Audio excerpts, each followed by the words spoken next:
akan melanjutkan. Efesus pasal 1 ayat 5 sampai dengan ayat yang ke-8 demikian. Dalam kasih, saudara perhatikan ya. Dalam kasih ia telah menentukan kita dari semula oleh Yesus Kristus untuk menjadi anak-anaknya, sesuai dengan kerelaan kehendaknya, supaya terpujilah kasih karunia-Nya yang mulia, yang dikaruniakannya kepada kita di dalam Dia yang dikasihinya.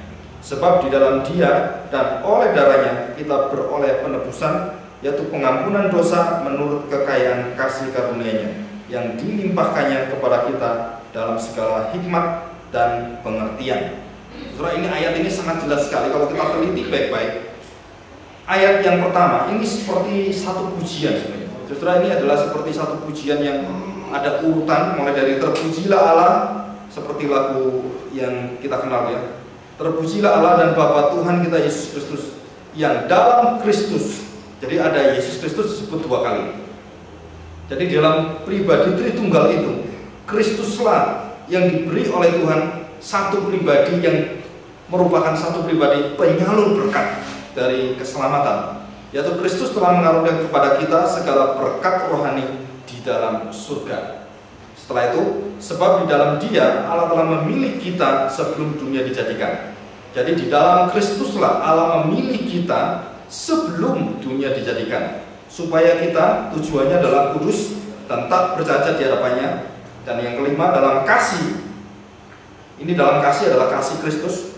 Ia telah menentukan kita dari semula oleh Yesus Kristus untuk menjadi anak-anaknya. Jadi diangkat menjadi anaknya sesuai dengan kerelaan kehendaknya. Jadi saudara perhatikan baik-baik, kerelaan kehendaknya. Jadi kalau dia rela, dia pilih. Kalau dia nggak rela, ya dia nggak pilih. Jadi tergantung pada siapa, betul-betul pribadi Allah sendiri. Supaya terpujilah kasih karunia yang mulia, yang dikaruniakannya kepada kita di dalam Dia yang dikasihinya. Saudara, kerelaan kehendak Tuhan yang memilih melalui Kristus itu merupakan tujuan utama supaya kasih karunia-Nya yang mulia itu semakin membuat kita memuji-muji Tuhan. Jadi glorify God itu adalah, saudara, waktu kita tahu bahwa bukan karena perbuatan saya, karena Kristuslah itu membuat hati kita itu memuji-muji Tuhan. Kenapa? Karena kalau kita sendiri yang berbuat, kita sendiri yang melakukan keselamatan itu, maka itu adalah sesuatu yang membuat kita akan tidak memuji-muji Tuhan. Kenapa? Karena semua manusia di dalam kegagalan. Tidak ada satu agama pun, tidak ada satu orang pun yang baik di hadapan Tuhan. Tidak ada. Itu adalah perkataan Tuhan sendiri. Jadi ini adalah satu tujuan, terpujilah, mulia, dan kemudian adalah kata-kata kasih karunia atau anugerah Tuhan. Ayat yang ke-7, sebab di dalam Dia dan oleh darahnya. Ada dua hal di sini, adalah di dalam Dia dan oleh darahnya kita beroleh penebusan, yaitu pengampunan dosa menurut kekayaan kasih karunia-Nya yang dilimpahkannya kepada kita dalam segala hikmat dan pengertian. Saudara, ini kalau diselidiki kita nggak mungkin ada waktu menyelidiki secara biblika gitu ya. Mungkin nanti kalau kelas advance doktrin keselamatan itu bisa. Jadi satu kitab Efesus khusus keselamatan, satu kitab di dalam yaitu Kejadian khusus keselamatan itu bisa. Tetapi kalau sekarang ini kita ambil satu garis besar yang supaya kita dibekali secara menyeluruh, kita tahu bahwa Alkitab ini mempunyai satu cara jalan keselamatan dan satu konsep dan prinsip yang sama. Dari Kejadian sampai kitab akhir Wahyu, saudara, cara Tuhan tidak pernah berbeda. Saudara perhatikan baik-baik ya. Di dalam Perjanjian Lama atau Perjanjian Baru, banyak orang katakan Perjanjian Lama Roh Kudus bisa masuk dan keluar. Perjanjian Baru Roh Kudus menetap. Saudara, tidak demikian. Kalau itu ajaran sama, dari dulu kalau Roh Kudus itu memilih orang dan kemudian memeteraikan orang dengan Kristus, darah Kristus, maka dari awal hidup dia sampai sesudahnya Tuhan sertai dia. Nah, saudara, itu adalah satu hati yang seperti pemazmur mengatakan, jangan ambil rohmu dari hatiku, gitu ya. Nah, kita akan menyelidiki doktrin keselamatan ini setelah kita baca ayat-ayat itu. Nah, saya harapkan saudara beberapa ayat yang ada di dalam makalah itu, saudara pelajari baik-baik, kalau perlu mulai sekarang belajar untuk menafsirkan Alkitab. Ya, saya harapkan nanti di masa mendatang di bagian yaitu setelah 2 atau 3 kali gelombang ini, saudara, kita akan belajar hermeneutics, yang lebih kuat gitu ya. Jadi bukan secara level superficial tetapi sampai ke dalamnya. Jadi aturannya gimana, tata caranya bagaimana, jadi menafsirkan Alkitab, dan plus yaitu homiletik, bagaimana menyampaikannya. Jadi kalau belajar kok nggak nyampaikan, yaitu ya kurang begitu baik gitu ya. Jadi kalau saya menerima firman Tuhan nggak pernah nyampaikan pada orang lain, saudara jangan belajar firman Tuhan. Kenapa? Nanti firman Tuhan yang ada di dalam pengertian kita, di dalam hidup kita itu akan menuntut kita, menghakimi kita. Jadi semua yang kita terima, kebenaran firman Tuhan itu, saudara harus jalankan. Tidak boleh tidak, karena itu akan menuntut kita semua. Jadi kalau tahu sesuatu yang betul-betul itu baik, saudara berdiam diri, saudara berdosa. Ada yang masih ingat ayatnya di mana? Di dalam perencanaan, dalam Yakobus. Ya, saudara catat. Coba ditanya-tanya Yakobus pasal 4. Yakobus pasal 4 ayat yang ke 17. Dari ayat 13 sampai 17 itu ya. Yakobus pasal 4 ayat 17. Jadi jika seorang tahu bagaimana ia harus berbuat baik, tetapi ia tidak melakukannya, tegas sekali dikatakan ia berdosa. Saudara tahu anak saudara itu salah, saudara diamkan dan tidak mau mendidik dan tidak mau menegur, tidak mau memberitahu, saudara itu berdosa. Ya. Makanya seorang hamba Tuhan itu kadang-kadang mulutnya nggak bisa ditutup. Kenapa? Karena dia tidak mau harus mengatakan. Ini kesulitan di dalam pelayanan itu biasanya seperti itu. Mengapa ada orang teriak-teriak sampai di mimbar seperti itu ya? Kenapa ada orang yang menjadi satu nabi zaman? Saudara, kalau orang-orang ternama Billy Graham dan lain-lainnya teriak-teriak seperti itu, saudara, itu ada satu desire dari Tuhan yang dia tidak bisa untuk mendiamkan. Tuhan Yesus katakan, kalau engkau menutup orang-orang ini, batu itu pun bisa memuji Tuhan. Jadi saudara harus mengerti hal ini ya. Jadi kita harus mendengarkan baik-baik dan kemudian kita masuk di dalam pengenalan yang pertama. Saudara, doktrin keselamatan. Mengapa disebut sebagai doktrin keselamatan? Di dalam bahasa aslinya soteria itu artinya adalah keselamatan, yang hal-hal yang membuat manusia itu mengerti jalannya bertemu dengan Tuhan. Itu soter. Jadi jalan keselamatan ini bagaimana? Saudara, setelah kita selidiki di dalam seluruh kitab-kitab suci yang ada, banyak orang menyediakan tanda petik jalan keselamatan. Seluruh jalan keselamatan di dalam agama-agama, saudara, tidak ada yang berpribadi.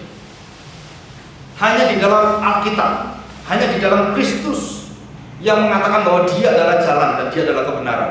Itu satu-satunya manusia yang dengan jelas mengatakan bahwa akulah jalan. Jadi kalau seluruh agama-agama yang lain mengajarkan, ya ini kita harus melakukan ini supaya ini, itu jalannya seperti itu. Jadi seluruhnya melihat cara manusia. Tetapi kekristenan, khususnya firman Tuhan mengajarkan tidak demikian. Firman Tuhan mengajarkan bahwa Kristuslah keselamatan itu. Yehosua, Allah keselamatan kita. Jadi bukan cara kita, bukan kesalahan kita, bukan apa-apa, tapi Allah itu sendirilah keselamatan kita. Itu arti daripada perkataan yaitu Yesus atau Yehosua. Nah, saudara, kalau kita bandingkan dengan beberapa kepercayaan yang ada, nah ada 3 macam hal, mungkin saudara bisa tambahkan di situ ya. 3 macam hal manusia yaitu yang mempunyai jalan keselamatan. Yang pertama, yaitu cara melihat keselamatan melalui alam semesta. Jadi melalui alam semesta itu orang mencari jalan keselamatan. Maka terjadinya gempa bumi di Pangandaran, di Jogja dan di tempat-tempat yang lain, di Aceh atau di Nias. Saudara, orang mulai mencari keselamatan. Wah, ini Nyi Roro Kidul lagi ngamuk, lagi ngambek. Kenapa ngambek? Karena Sri Sultan mengatakan dia lebih percaya kepada ilmu pengetahuan daripada kepada mistik. Maka Nyi Roro Kidul ngamuk. Sudah ada beritanya.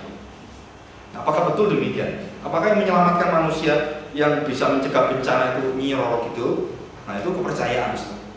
Jadi ada sesuatu gejala alam, mereka kemudian mencari yaitu satu panutan supaya mereka itu bisa diselamatkan melalui alam semesta. Di dalam alam semesta dibagi menjadi 3 sebenarnya jalan keselamatannya, yaitu alam semesta yang makhluknya, alam semesta yang yaitu rohnya. Rohnya itu artinya sesuatu yang dia tidak tahu ini ada sesuatu dunia luar, atau bendanya.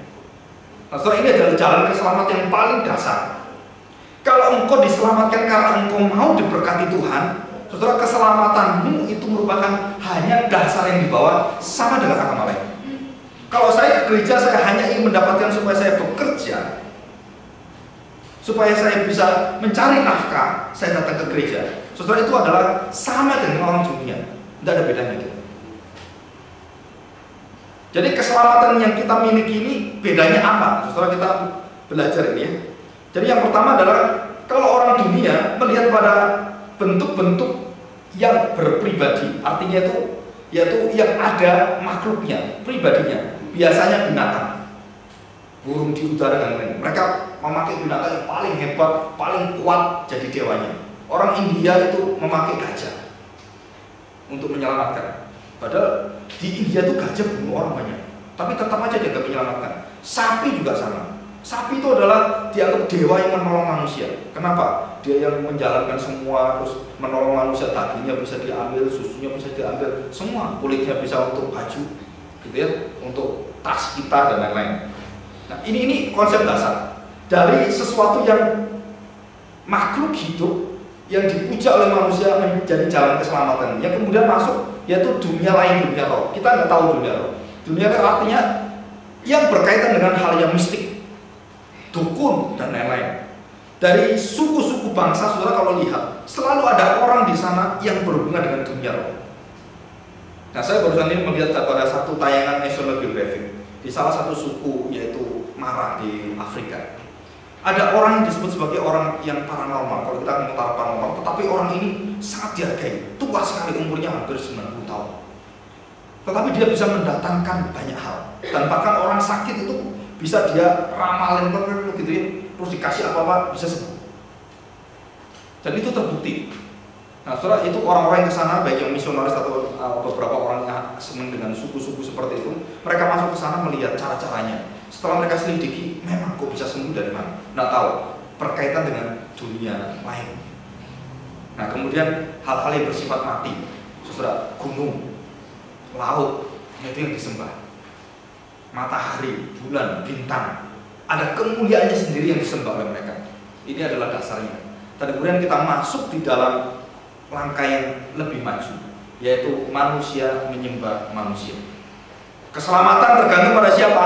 Tergantung pada orang yang baik. Nah, saya akan ikut orang baik itu. Nah, setelah ini adalah cara manusia, cara-cara agama dan cara-cara kepercayaan. Jadi kalau ada saya percaya bisa selamatkan, kenapa? Karena ada orang baik, saya ikut orang baik, jadi saya bisa ikuti dia. Maka nabi-nabi, orang-orang seperti ini selalu kemana-mana diikuti oleh pengikutnya. Bahkan ajaran sesat pun banyak orang pintar ikut. Lihat Aminuddin punya anak buah, bukan orang bodoh. Itu S2, ada yang dokter, ada yang insinyur, bisa ikut dia. Mengapa mereka nggak tahu kalau Ilya Aminuddin itu salah? Nah, saudara, kenapa? Karena kadang-kadang rasio manusia itu kadang-kadang tidak terpakai waktu berkenaan dengan penyembahan seperti ini. Mereka ada satu roh yang ingin ada sesuatu kaitannya dengan pemimpin. Kalau pemimpin mengatakan apapun, dia mau. Maka Tuhan Yesus waktu berjalan melakukan banyak hal yang membuat orang itu disembuhkan. Saudara, dia menjadi satu panutan. Menjadi satu panutan bahwa orang inilah yang harus mereka ikuti. Seluruh bangsa itu ikuti dia kemana-mana. Tetapi sayangnya, saudara, Yesus yang diharapkan oleh bangsa Israel tidak seperti yang diharapkan oleh Tuhan. Tuhan mengharapkan bahwa Yesus itu akan mati di kayu salib. Mereka mengharapkan Yesus tidak mati di kayu salib. Itu bedanya. Jadi dari manusia kepada manusia. Biasanya orang manusia yang diagungkan dan dipuja serta menyelamatkan manusia itu adalah orang-orang yang punya kuasa, kepintaran, dan kekayaan yang hebat. Itu keselamatan di sana. Nah, saudara, kita masuk di dalam keselamatan yang lebih naik lagi, yaitu keselamatan di dalam ilah-ilah. Saya tidak menyebut Allah. Di dalam ilah. Jadi mulai dari alam semesta kita masuk dalam yaitu yang tanda petik menyerupai Allah dan disebut sebagai ilah. Dan ilah-ilah inilah yang bisa mewujudkan di dalam pemikiran-pemikiran manusia, yang bisa mempengaruhi manusia, bisa mencengkeram manusia. Di dalam Roma pasal 1. Jadi kebenaran yang ada di dalam hati orang yang percaya itu ditindas oleh apa? Kuasa dari kegelapan ini. Dan Tuhan mengizinkan ini terjadi supaya orang-orang mengerti, bahwa orang-orang percaya juga tahu bahwa keselamatan itu Bukan karena kuasa kita, bukan karena kuasa siapa-siapa, tetapi karena kuasa dari Allah sendiri. Nah, saudara, kita masuk di dalam perbedaan, yaitu jalan keselamatan yang di dalam ilah-ilah ini. Nah, saudara, saya memasukkan, saya tidak menyebut agama apapun, tapi hampir semua agama itu masuk di dalam arus ini. Saya katakan termasuk Yahudi yang percaya perjanjian lama, tapi yang tidak percaya Yesus. Jadi yang ilah itu, yang tidak percaya pada Tuhan Yesus, dia akan mengalami hal yang sama. Mereka akan menyembah, memuja, yaitu ilah yang lain, yang mereka bentuk sendiri dengan tradisi mereka, dengan tanda petik Taurat mereka, membentuk Yesus yang mereka ingini. Nah, orang-orang Kristen zaman sekarang ini sama, akan membentuk hal seperti ini. Jadi jalan keselamatan itu adalah disesuaikan dengan apa? Dengan hati manusia.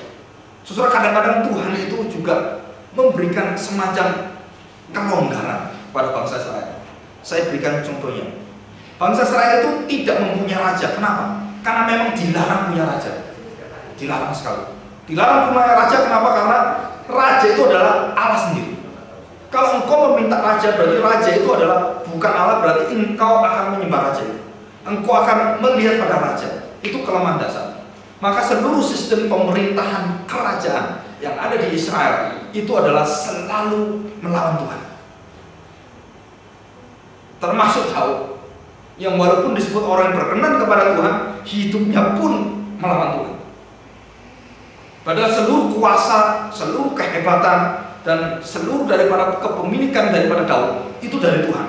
Tapi Daud memakai itu untuk meninggikan diri, dan Tuhan sangat benci. Dan di dalam kitab Tawarik dikatakan bahwa Tuhan sangat membenci Daud karena kekejian bagi Tuhan Daud menghidup tentara. Nah, saudara, kalau kita bermisi, kita melayani, saudara, saya tanya, pertama kali saudara hitung apa ya? Kita harus hitung lututnya dulu, bukan uangnya. Betul kan? Kalau kita uang dulu baru berjalan. Kalau orang-orang zaman dulu, saudara cerita tokoh-tokoh yang ada di seperti sekolah-sekolah saat yang kuno-kuno, saudara akan lihat cerita mereka. Mereka datang ke sekolah teologi, itu kadang-kadang cuma bawa bekal kain, cuma 2 pasang baju, datang nekat ke saat. Sekarang ada nggak seperti ini? Wah, nekat aja datang ke STTB, ke sekolah ITA, ke sekolah amal takut, ke sekolah mana gitu, pokoknya yakin datang ke sana. Sudah jalan sekali. Kenapa? Karena memang zamannya lain. Tetapi prinsip ini tidak bisa hilang. Sudah prinsip bahwa Tuhan yang di depan, harapan, keyakinan, iman yang menuntun kita, itu pelayanan sangat diberkati. Tapi jika semua rasio manusia, pemikiran manusia, manajemen manusia semua di depan, saudara, tidak bisa. Kenapa? Karena memang cara Tuhan bukan cara seperti itu. Nah, cara keselamatan juga sama. Saudara, kalau melihat cara keselamatan yang persis sama yang ada di dalam Alkitab, saudara akan terkejut sekali. Orang yang tidak pernah bisa pikir, kita pikir bahwa orang itu bisa bertobat, bisa bertobat. Orang yang kita pikir rasanya orang buai sekali, bisa jahat. Bisa nggak? Bisa.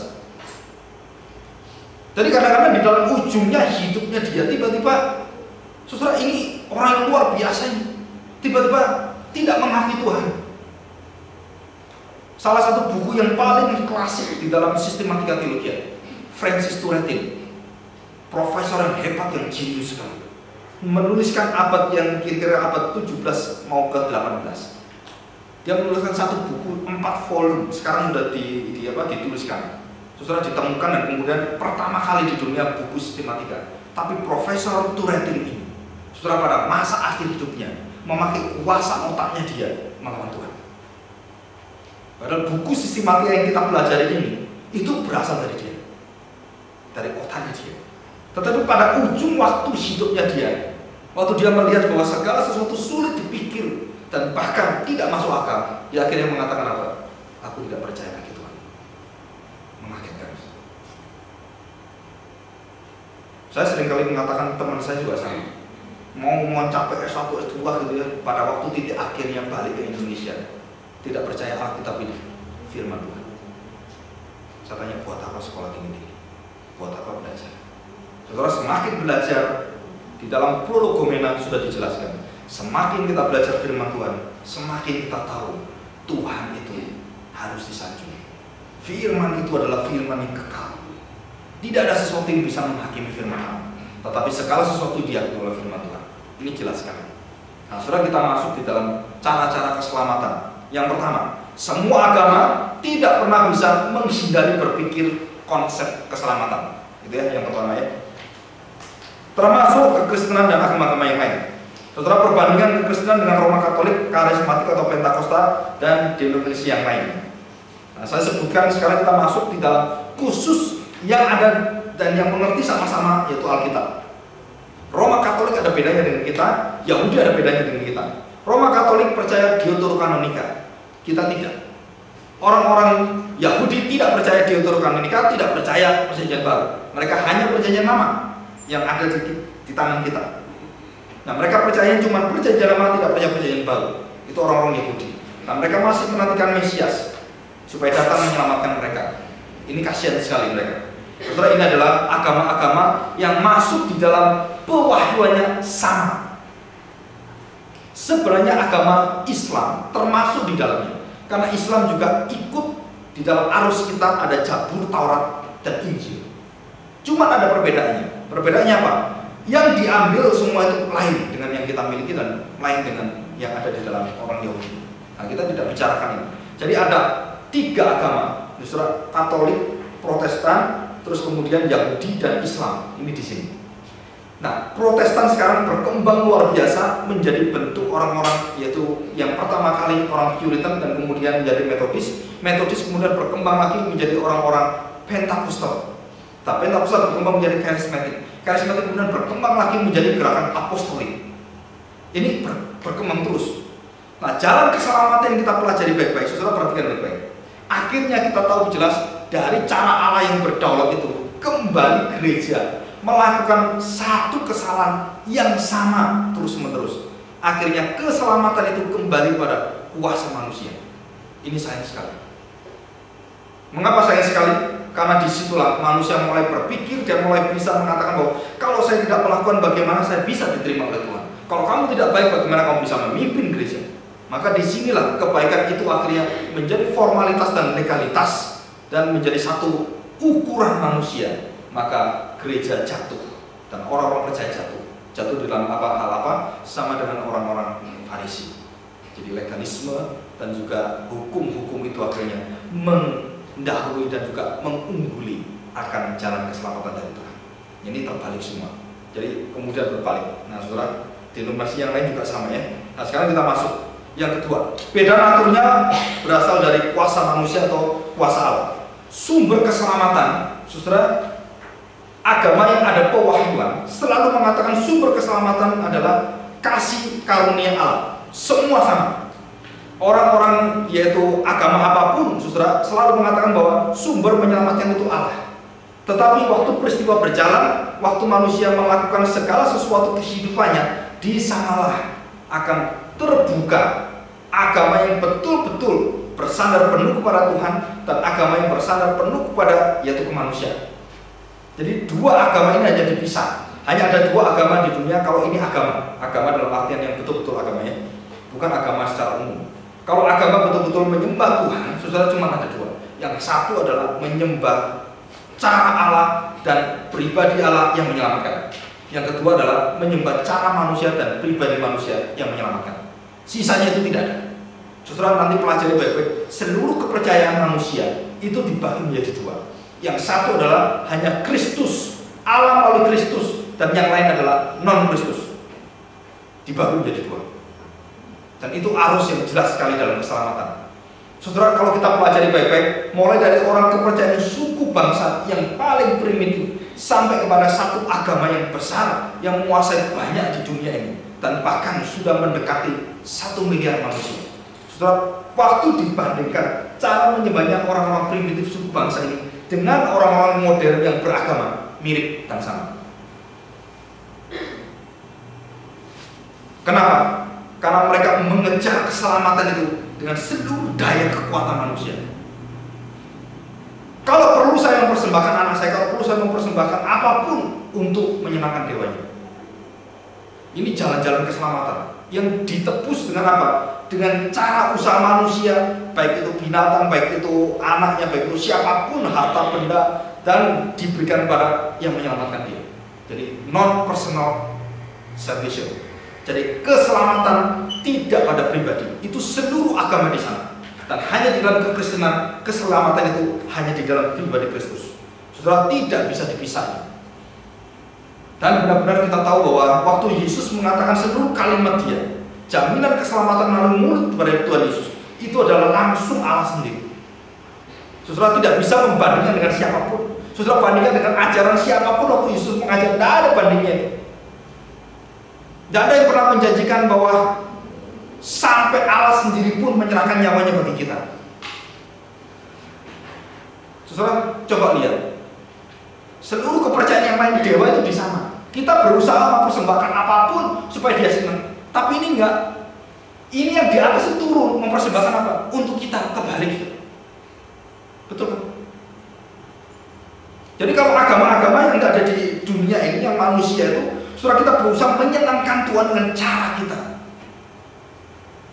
Tetapi kalau yang agama di dalam Kristus, tidak. Karena kita tidak mampu menyenangkan Tuhan.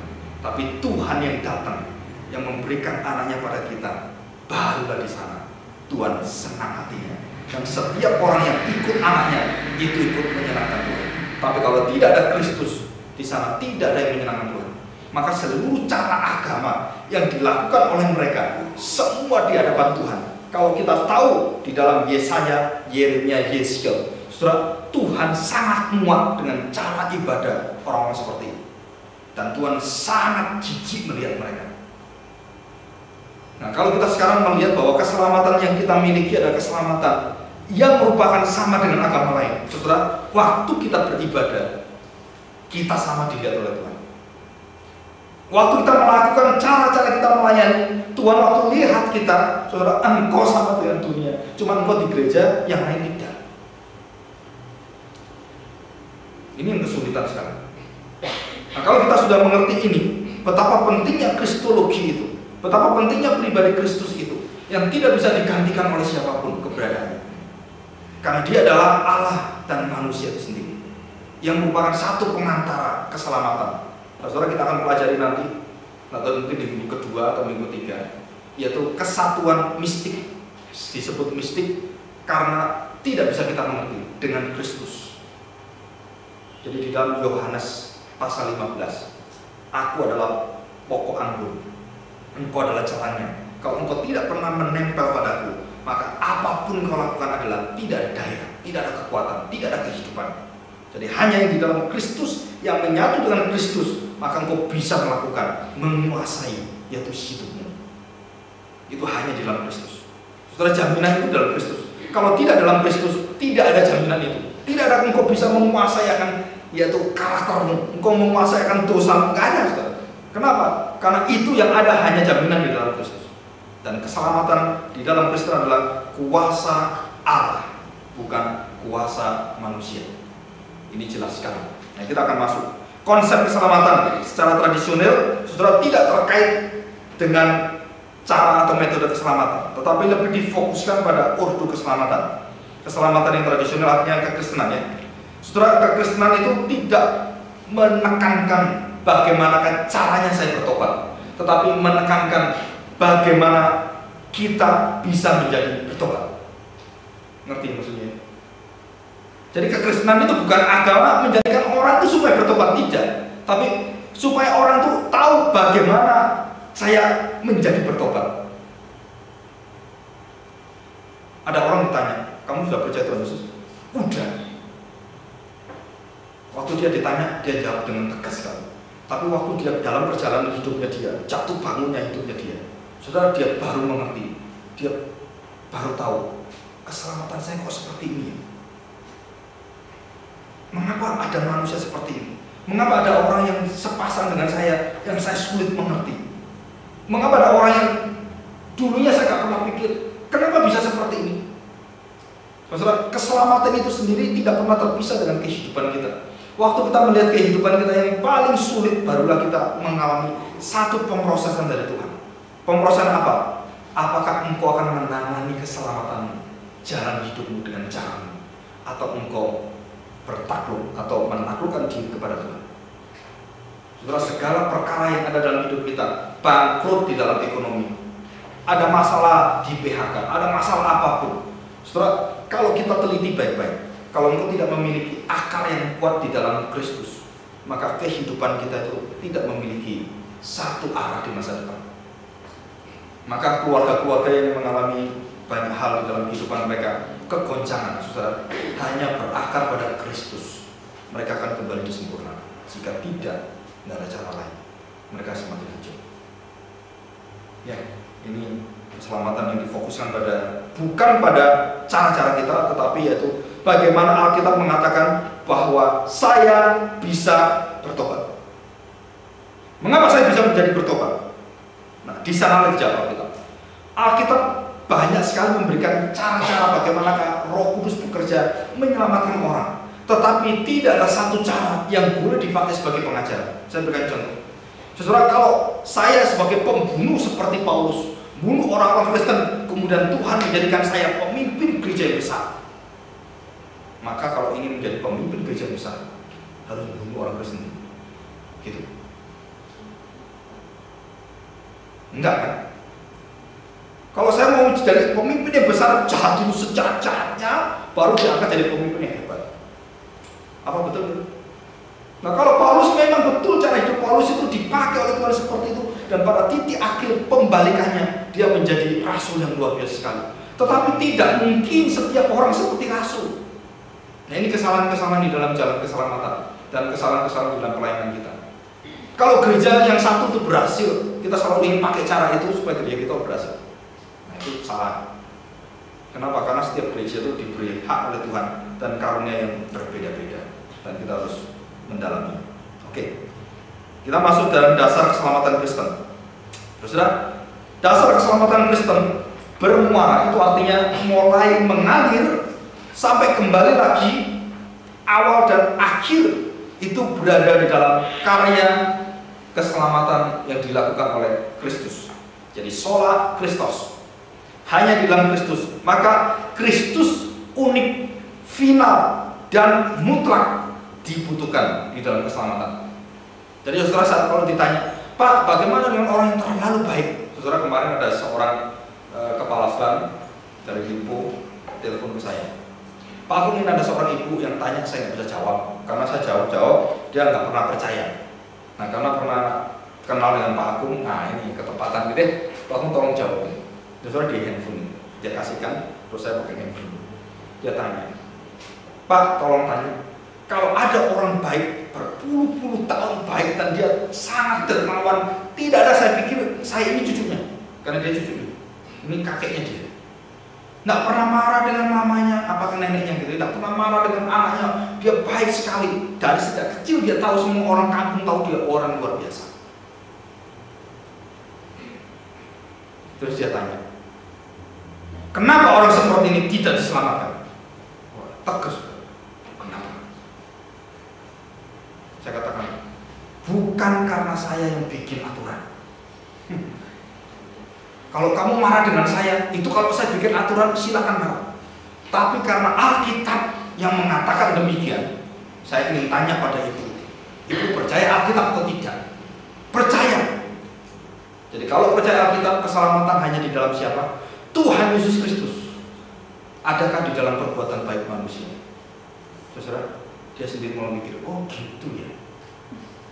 Berarti saya nggak ketemu dengan engkong saya. Engkong saya di neraka, saya di surga. Saya nggak tahu. Siapa tahu engkau mau percaya juga, saya nggak tahu. Sampai mati dia nggak percaya Tuhan, nggak percaya dia. Apalagi Yesus, wah nggak percaya. Nah, saya katakan kalau dia tidak percaya dan tidak pernah mengaku dengan mulut Yesus adalah Tuhan, ya sorry bye. Jadi kita nggak bertemu di sana. Waduh, kasihan dong Pak. Iya, secara manusia saya bisa mengerti. Orang begitu baik luar biasa, kok bisa akhirnya masuk neraka? Sebaliknya orang jahat kok bisa masuk surga? Why worst people, orang yang begitu jahat, go to heaven? Why the best people go to heaven?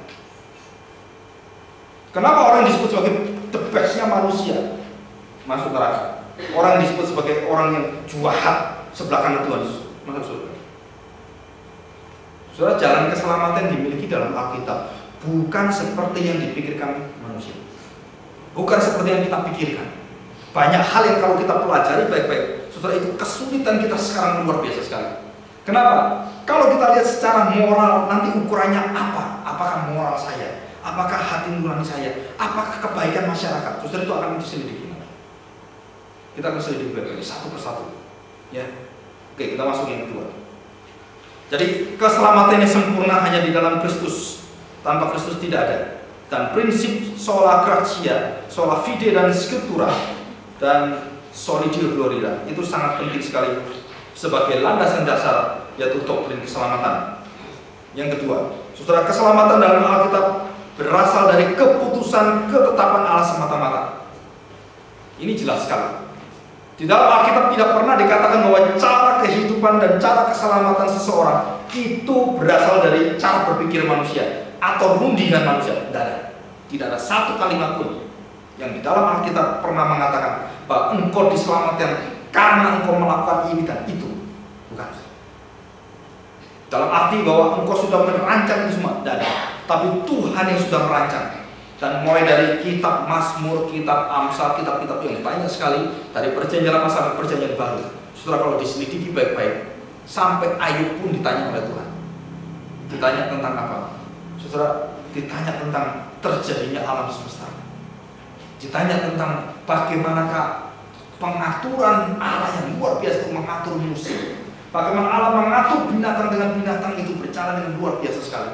Bagaimana Allah mengatur laki-laki dan wanita berjalan bersama yang berbeda jenis, tapi bisa bersatu di hadapan Tuhan. Itu unik sekali.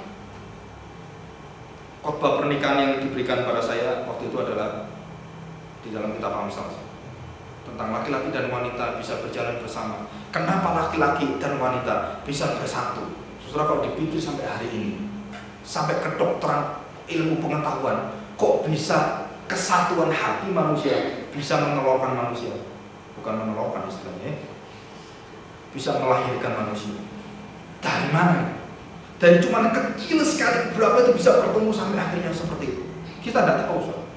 Di dalam diri kita, di dalam daging dan tubuh kita ada kuasa. Kuasa apa? Yang sudah Tuhan tanamkan secara fisikal, kita bisa yaitu meluruskan dan juga melahirkan keturunan-keturunan. Dari mana kuasa itu? Dari diri kita yang diberi oleh Allah. Ya, binatang juga sama dikasih. Cuman binatang tidak pernah bisa berplanning. Manusia bisa berplanning.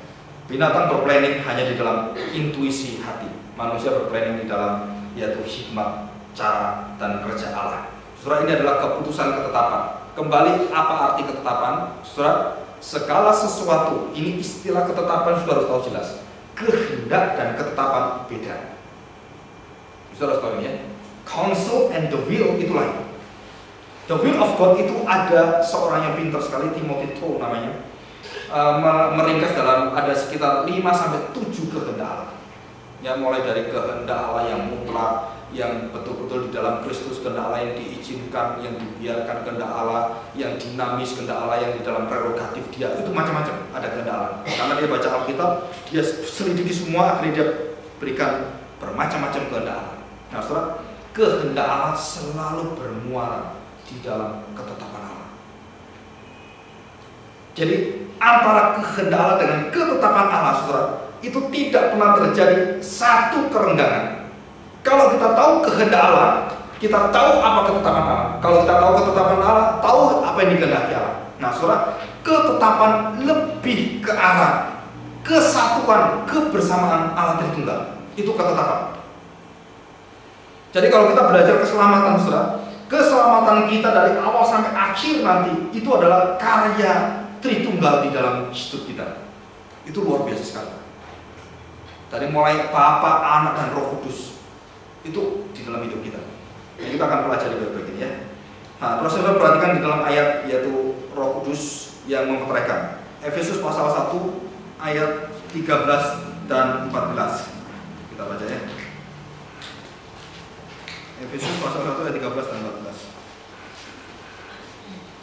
Di dalam Dia, kamu juga karena kamu telah mendengar firman kebenaran, yaitu Injil keselamatanmu. Di dalam Dia kamu juga ketika kamu percaya dimeteraikan dengan Roh Kudus yang dijanjikannya itu. Dan Roh Kudus itu adalah jaminan bagian kita sampai kita memperoleh seluruhnya, yaitu penebusan yang menjadikan kita milik Allah untuk memuji kemuliaannya. Saudara, selalu akhir daripada cara kerja Roh Kudus dan waktu manusia diselamatkan, dilimpahi berkat kasih karunia, tujuannya adalah memuji, memuliakan Allah. Maka di dalam Westminster Confession yang pertama, pertanyaan pertama, apa tujuan akhir manusia? What is the end of human atau of man? Yaitu to glorify God. Satu, and, nah saudara, enjoy His presence. Nah, ini yang luar biasa. Banyak orang menjawab buku daripada bukunya Rick Warren itu menjawab yang pertama, tapi enjoy Him itu belum.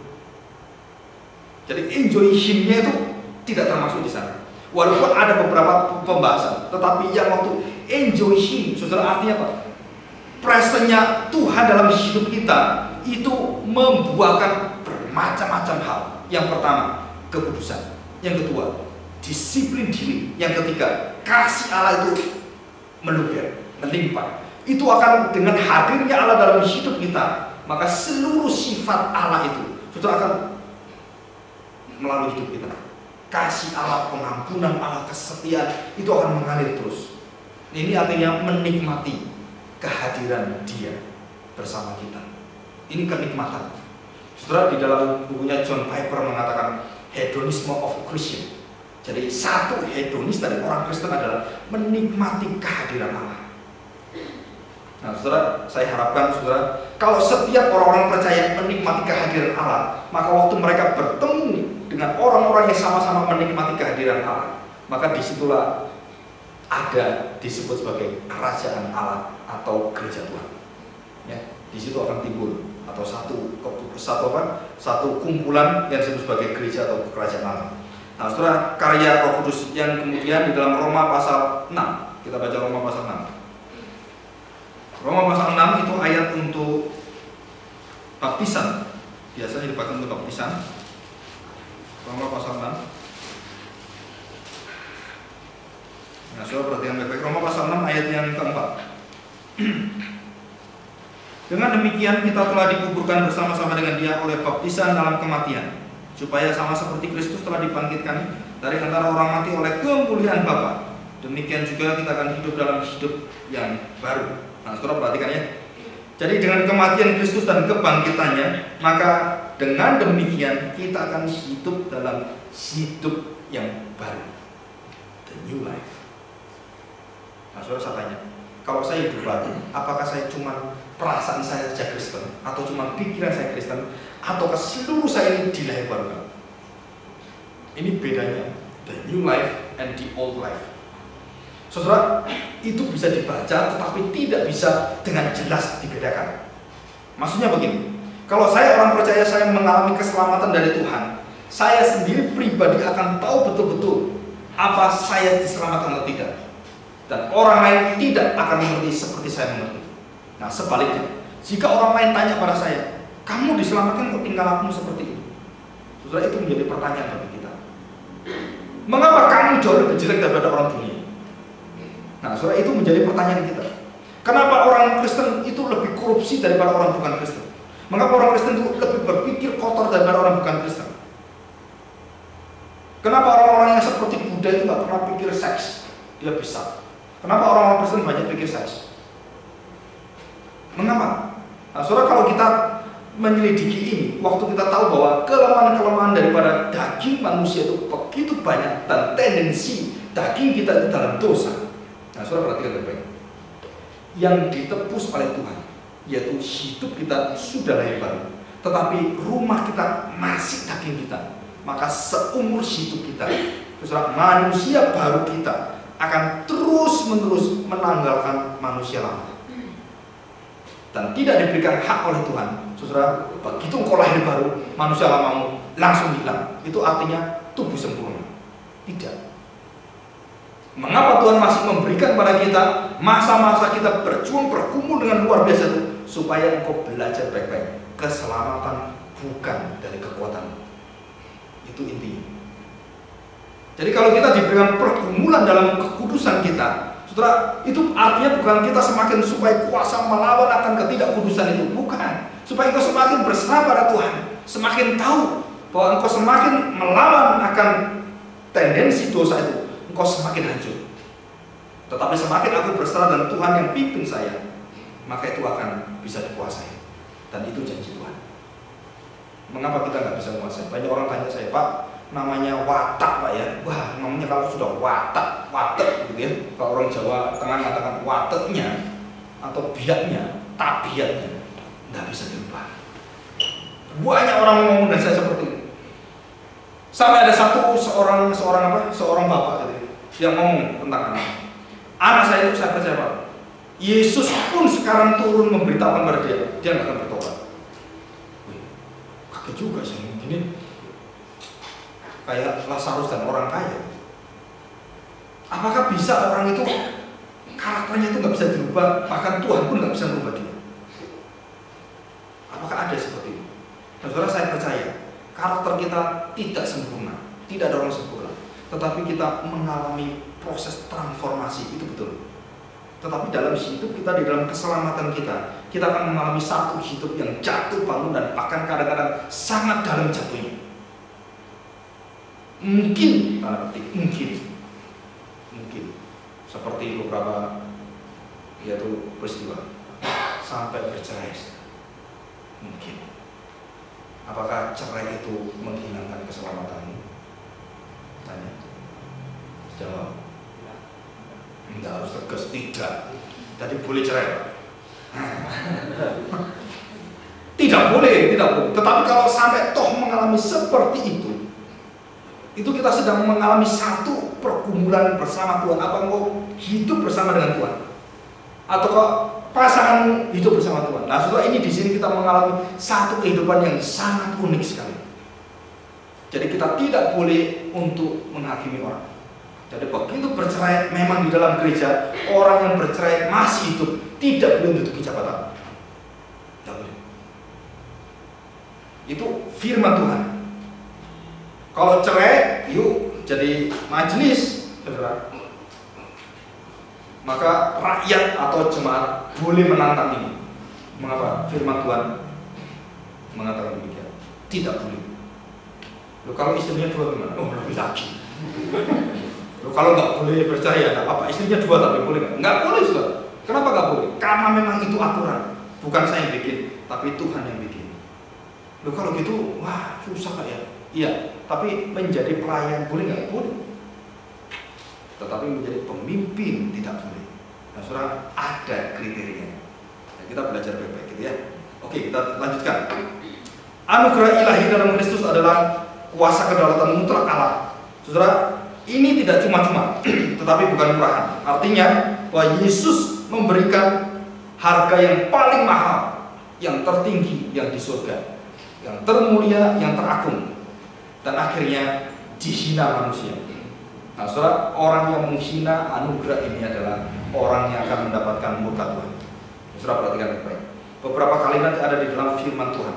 Orang yang menghina anugerah Tuhan, darah Kristus. Waktu diberitakan percaya pada Tuhan Yesus Kristus, dia menebus engkau dan orang tidak mau terima. Saudara, itu adalah dosa masuk di dalam kemurkaan Tuhan. Maka waktu kita memberitakan tentang keselamatan, jadi doktrin keselamatan itu selalu berkaitan dengan doktrin penginjilan. Kalau kamu sudah diselamatkan, engkau tidak mau siarkan keselamatan pada orang lain, saudara, itu akan juga menjadi satu pertanyaan bagi kita. Jadi kalau kita sudah diselamatkan, karena kita merasakan keselamatan yang luar biasa dan kita memuji-muji Tuhan, maka kita akan sharingkan keselamatan itu pada orang lain di dalam kesaksian, di dalam banyak hal. Itu kuasa kedaulatan. Nah, saudara, konsep keselamatan Alkitab itu seimbang serasi. Perhatikan ya, ini karena pengantar, jadi pemula gitu ya. Serasi antara kedaulatan dan tanggung jawab manusia. Saudara, perhatikan baik-baik, kedaulatan Allah tidak menghapus tanggung jawab manusia, dan tanggung jawab manusia tidak menghapus kedaulatan Allah. Saya tidak memakai kehendak bebas, walaupun banyak orang mengatakan kehendak bebas itu ada. tapi saya memakai tanggung jawab. Kenapa? Karena di dalam Alkitab tidak pernah dituliskan tentang free will of man. Tidak ada sama sekali. Tidak ada satu kata pun. Tidak ada. Maka orang-orang teologi yang di dalam reformasi tidak pernah berani memakai free will. Kenapa tidak berani? Karena tidak ada di dalam Alkitab yang menyatakan satu kalimat pun tentang free will of man. Tidak ada. Mulai dari Adam pun, saudara kalau pelajari, Adam itu bebas. Silakan makan semua, iya bebas dalam hal makan. Tetapi setelah itu apa? Jangan makan, bebas nggak? Ada free will nggak? Ada free will yang di sini. Tapi secara konteks mutlak manusia tidak ada. Maka tidak pernah ada di sana yang dinamakan yaitu betul-betul saya itu free, tidak ada. Engkau lahir bukan karena free, engkau lahir karena kedaulatan Tuhan. Tidak ada yang free. Ya, nah itu di dalam moralitas itu kita akan bertempur dengan moralitas, gitu ya. Di dalam pemeliharaan istilah free will saya lain dengan istilah mungkin orang-orang yang sama dengan tanggung jawab. Saudara, free will yang saya istilahkan, kalimat yang tadi saya katakan adalah free will secara kemutlakan manusia. Tidak ada. Tidak pernah ada. Seluruh tokoh-tokoh yang ada dalam sejarah gereja, mulai dari awal Agustinus sampai kepada zaman sekarang, tokoh-tokoh Puritan yang ada di Amerika, tidak pernah berani memakai ini. Tidak ada. Dan apalagi kita yang masih belajar seperti ini, gitu ya. Dan kita tahu di Alkitab juga sangat berat sekali. Oke, kita lanjutkan. Saudara, keseimbangan di dalam hal apa? Kekudusan dan pembenaran, iman dan perbuatan, pemilihan dan pemeliharaan, karunia roh dan buah roh. Nah, ini penting. Saudara, banyak orang senang karunia roh tapi tidak senang dengan buah roh. Kenapa? Karena gereja-gereja itu lebih suka memamerkan roh daripada yaitu menyatakan rohnya. Orang-orang itu lebih suka tampilan yang luar biasa itu dari roh, karunia roh, daripada hasil yang tidak terlihat tetapi dinikmati orang. Saudara, kalau orang karunia lidah, nyanyi, wow, orang senang, senang gitu ya. Tapi kalau kasih lemah lembut, gimana? Bisa dilihat? Kesabaran, bisa dilihat nggak? Nah, saudara, kalau orang gereja sekarang mencari karunia-karunia roh yang seperti itu dan menghilangkan buah roh yang mutlak itu, maka gereja itu tidak menemukan satu gereja yang sejati. Dan pelayanan tidak akan menemukan pelayanan yang sejati. Pelayanan yang sejati adalah pelayanan yang keluar dari buah roh. Saudara akan lihat, buktikan omongan saya. Orang melayani Tuhan bagaimanapun, saudara akan tes. Tesnya bukan dari karunia-Nya, bukan. Dari apa? Dari buah rohnya. Saya sangat kagum sekali dengan satu bapak yang masuk ke Kompas dapat penghargaan. Selama 47 tahun tidak digaji menjaga palang kereta api. 47 tahun. Jadi setiap hari tidak tahu berapa kali ada kereta api. Betul. Setelah selesai buka, walaupun itu di desa. Tapi saya tanya, siapa orang mau seperti ini? Siapa orang mau seperti ini? Keuletannya, kesungguhannya. Saudara, saya percaya orang yang punya buah roh pun di gereja, kalau disuruh kerjaan seperti ini, jangankan 40 tahun, seminggu aja udah kegagalan gitu. Tapi mengapa ada orang seperti ini? Saudara, di sana kita tahu bahwa di dalam moralitas pun ada buah moralitas. Dan siapakah yang menghasilkan buah moralitas? Saudara, apa jawabannya? Roh Kudus. Jadi mengapa orang itu bisa mempunyai hati yang melayani seperti itu? Saudara, bukan dia, bukan saudara. Tapi siapa? Roh Tuhan. Nanti kita bahas dalam anugerah umum Tuhan. Roh Tuhan, Roh Kudus itulah yang memberikan satu contoh pada dunia. Bahwa masih ada moral yang baik. Dan masih ada yang masih orang itu melayani orang lain. Siapa yang memberikan anugerah umum? Roh Kudus. Dan siapa yang memberikan buah moral yang luar biasa? Roh Tuhan. Jadi kadang-kadang kita melayani dibanding buah Roh Kudus dengan buah moral, saudara, harusnya buah Roh Kudus yang lebih baik. Tetapi kenyataannya tidak. Kenapa? Karena kita tahu bahwa di dalam buah Roh Kudus, saudara, tidak menuntut apapun. Di dalam buah moral, kalau kita selidiki baik-baik, dia melakukan itu dengan alasan kemanusiaan. Tidak ada alasan kemuliaan Tuhan di sana. Jadi bagaimana hebatnya buah moral, saudara, tidak pernah berdampak di dalam keselamatan. Termasuk sehebat baik apapun Mother Teresa, kebaikan dia tidak pernah membawa dia masuk surga. Sehebat apapun seorang yang memberikan yaitu khotbah, baik dari agama kita maupun agama yang lain, wah ini luar biasa khotbahnya, menyentuh hati saya.